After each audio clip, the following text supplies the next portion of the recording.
chào tất cả các bạn. Công ty Công nghệ Du với kinh nghiệm nhiều năm làm hồ sơ tư vấn cho mình du học cũng như du lịch tại Singapore.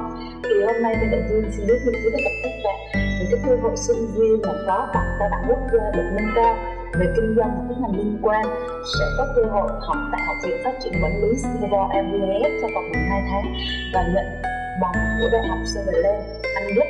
Yêu cầu đầu vào là phải có bằng cao đẳng nâng cao của quốc gia về kinh doanh hoặc các ngành liên quan.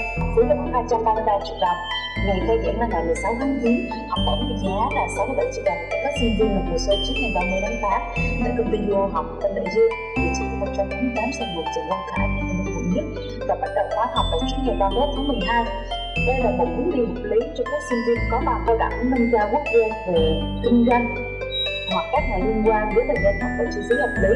Các bạn học sinh được học tập và trải nghiệm ở đất nước Singapore tươi đẹp, năng động, có sự phát triển kinh tế ổn định và vững chắc, đặc biệt có các mô hình và hệ thống quản lý kinh tế đáng để học tập. Chương trình MBAS là tổ chức giáo dục phi lợi nhuận khi tiên phong trong việc cung cấp các khóa học vượt trội về quản lý kinh doanh tại Singapore.